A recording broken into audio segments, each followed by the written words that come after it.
ايه يا اسطى فيشه وصلت؟ ايوه يا باشا، انا في شارعك اهو. مسافة السلكة واكون عندك. طبعا انا مستنيك يا باشا، اطلع الدور التالت كده هتلاقيني سايب لك الباب مفتوح. تمام. اديني 5 مللي اكون قدامك. 5 مللي. استغفر الله العظيم.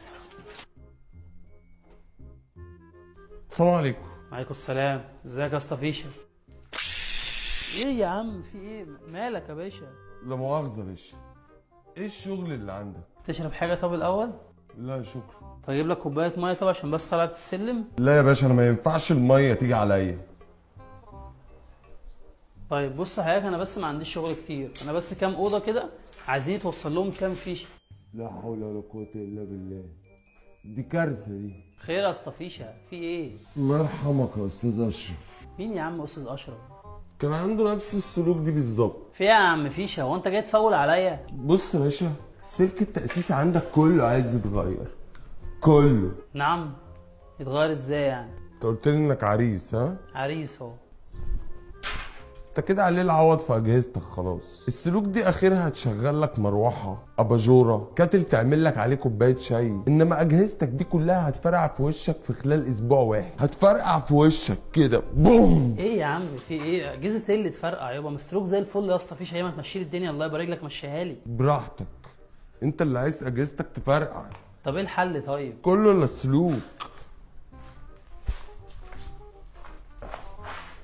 انا موتي وسمي الاقي حد يسترخص في السلوك. عارف انت ممكن تسترخص في ابنك عادي، في السلوك لا. طب بعدين يعني المفروض اعمل ايه؟ لا بسيطة، احنا هنغير سلوك الشقة كلها وهتجيب لي سلك منضف كده يستحمل معانا. استنى بس هبص على الشقة واقول لك كل البضاعة اللي هنعوزها ايه.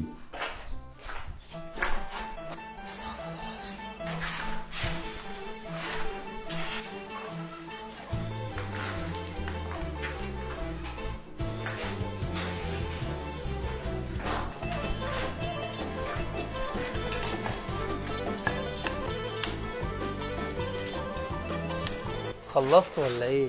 ثواني بكتبهم لك اهو. اكتب عندك 3 لفة سلك 1 مللي، 2 لفة سلك 2 مللي، 1 لفة سلك 3 مللي. بالراحه يا باشا بس بكتب ثواني. 56 متر ليد، 4 وصلة ليد، 1 باور 12 امبير، 2 بكرة ليد، حاضر. 78 سبوت. 78. واخيرا وليس اخيرا لفة سلك 6 مللي عشان التكييف. ايه؟ تكييف يا باشا؟ هو انت خريطتي اللي بعتك ولا انا مش عايز اركب تكييف؟